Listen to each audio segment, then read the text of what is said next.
시청자 여러분 안녕하십니까? VOA 뉴스투데이 시작합니다. 미국 재무부가 지난 한 해 동안 추가로 대북 제재 대상을 지정한 것은 모두 4건인 것으로 확인됐습니다. 북한의 해외 노동자 관련 업체와 해킹, 석탄 불법 수출 등에 관한 것들인데 도널드 트럼프 대통령 재임 기간 중 가장 적은 수를 기록한 것으로 나타났습니다. 첫 소식 오택성 기자의 보도입니다. 28일 현재 미국 재무부가 홈페이지를 통해 공개한 지난 한 해 동안 대북 제재 대상 추가 지정 상황입니다. 재무부 해외자산통제실은 지난 1월 제재 대상 추가 지정 발표를 시작으로 3월과 11월 그리고 이달까지 모두 4번에 걸쳐 제재 대상에 오른 기관이나 인물을 지정해 발표했습니다. 제재 대상별로 보면 북한 노동자와 관련해서 2건, 북한 해킹 그룹에 대해 1건, 마지막으로 북한 석탄 불법 수출과 관련해서 1건입니다.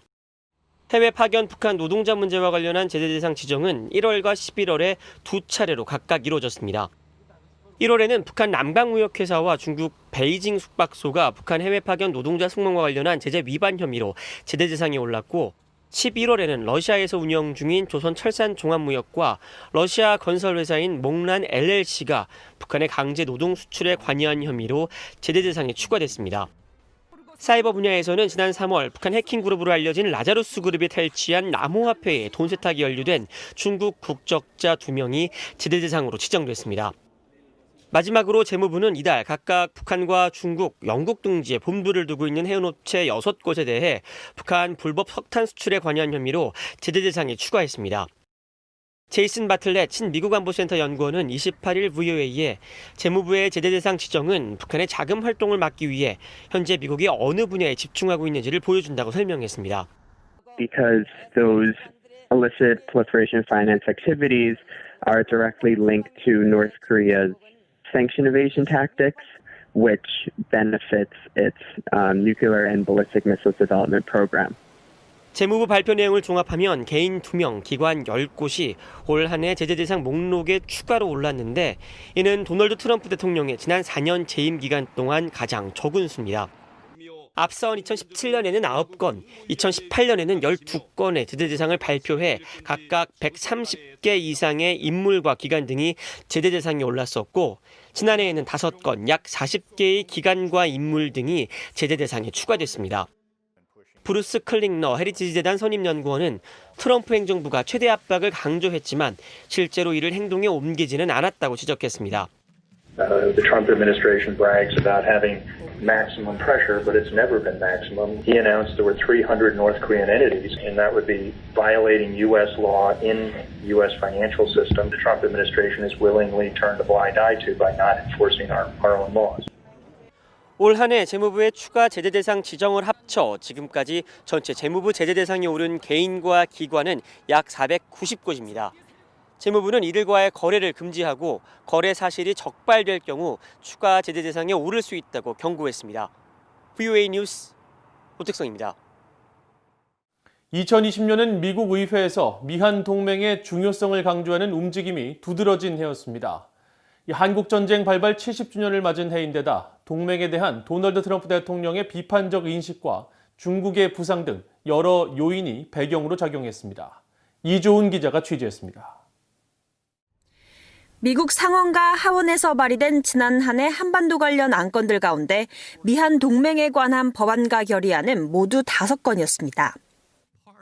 한반도 관련 전체 안건의 절반가량을 차지한 것인데 특히 지난 6월에는 한국전쟁 발발 70주년을 기념하며 미한 동맹의 중요성을 재확인하는 내용의 결의안이 상원과 하원에서 각각 발의됐습니다. 상원에서는 외교위 동아태 소위원장인 공화당의 코리 가드너 의원과 민주당 간사인 에드워드 마키 의원이, 하원에서는 외교위 아태 소위원장인 민주당의 아미베라 의원과 공화당 테드 요호 의원이 초당적으로 발의했습니다. 민주당의 마키 상원 의원과 베라 하원 의원은 또 양국 간 동맹 강화를 위해 대통령 임의로 미한 상호방위 조약을 변경하지 못하게 하는 이른바 같이 갑시다 법안을 각각 상하원에 발의했습니다. 앞서 민주당의 톰 소지 하원 의원은 지난 1월 미한 동맹의 중요성을 재확인하는 결의안을 발의하기도 했는데 이 안건들은 모두 미한 동맹은 동북아 번영과 인도태평양 지역의 평화와 안보 증진의 린치핀, 즉 핵심 축을 이룬다는 내용을 강조했습니다. 이 같은 한반도 법안과 결의안들 가운데 의회를 최종 통과한 미한동맹 강조 안건은 모두 3건으로 역시 전체의 절반가량을 차지했습니다. 2020년 미국 의회에서 미한동맹을 강조하는 목소리가 그 어느 때보다 높았던 것은 올해가 한국전쟁 발발 70주년인데다 트럼프 대통령의 동맹 비판적 시각에 대한 우려, 또 중국 부상에 따른 영내 동맹국과의 관계 강화 필요성 등이 배경으로 작용했습니다. Maintaining peace and prosperity on the Korean Peninsula and throughout the Indo-Pacific is an effort that can no longer be and never could be accomplished without all allies, without friends. That's why America and what makes America so strong. 의회의 이런 움직임에는 트럼프 행정부의 미한 방위비 분담 협상과 연계한 주한미군 감축 가능성에 대한 우려도 반영됐습니다. 의회는 미한동맹 관련 법안과 결의안을 통해 양국의 조속한 방위비 분담 협정 체결을 촉구하고 미한 상호방위 조약과 주한미군 유지는 미국의 국익에 부합한다는 내용을 여러 차례 강조했습니다. 미국 의회는 2021년 내년에도 미한 동맹을 중심으로 방위비 분담 협상 타결은 물론 북한과의 비핵화 협상이라는 당면한 동맹 과제를 한반도 정책의 우선순위에 둘 것으로 보입니다. BA 뉴스 이조입니다. 북한 김정은 국무위원장의 올해 공개 활동 횟수가 신종 코로나 바이러스 감염증 사태 등의 영향으로 집권 이후 최저 수준을 기록한 것으로 나타났습니다.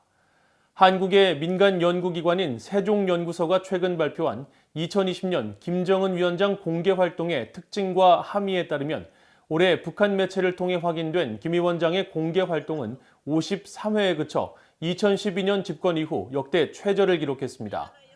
가장 활발한 공개 행보를 보인 지난 2013년 212차례와 비교하면 4분의 1 수준에 불과했고 지난해 85차례와 비교해도 크게 줄어든 수치입니다.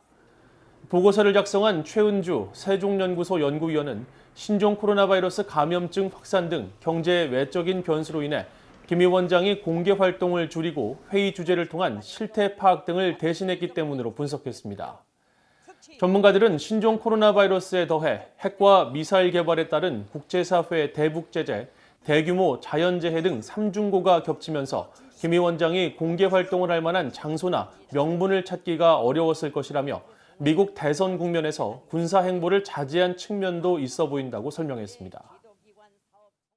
다음 달 1월로 예정돼 있는 노동당 대회에서 북한 김정은 국무위원장은 북한의 핵 역량을 강조하면서 미국에 대한 압박을 이어가고 북한 경제의 어려움 극복 방안을 강조할 것으로 미국 전문가들은 전망했습니다.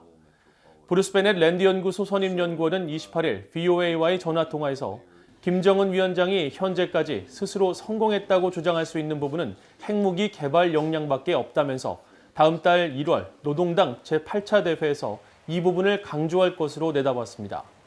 베넷 연구원은 그러면서 김 위원장은 북한이 미국과 동등하다고 주장하면서 세계가 북한을 존중할 것과 북한을 위해 상황을 개선시킬 것을 요구하고 나올 것으로 전망했습니다.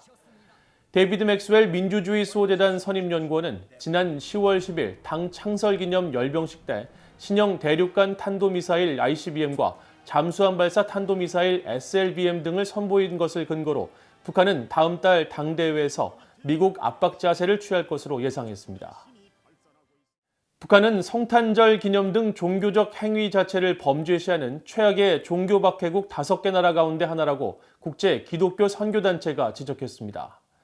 미국에 본부를 둔 국제 기독교 선교단체 오픈도어스는 최근 공개한 보고서에서 기독교가 엄격히 금지된 북한에서 많은 기독교인들이 죽음의 위험을 무릅쓰고 성탄절을 기념하고 있다면서 북한은 기독교 축일인 성탄절을 금지하는 대신 김정은 국무위원장의 할머니 김정숙의 생일인 12월 24일을 기념일로 지정해 북한 주민들에게 기념할 것을 강요하고 있다고 지적했습니다. 오픈도어스는 또 북중 국경 지역에서 탈북민들과 북한 내 기독교인들을 돕는 현장 직원들을 인용해 현재 북한의 식량난이 갈수록 악화되고 있으며 인도적 위기가 심화되고 있다고 전하면서 북한을 소말리아, 사우디아라비아, 타지키스탄, 브루나이 등과 함께 특정 종교 행위 자체를 범죄로 다루는 전 세계 최악의 종교 탄압 5개국 가운데 하나라고 규탄했습니다. 이상으로 VOA 뉴스투데이를 마칩니다. 시청해주신 여러분 고맙습니다.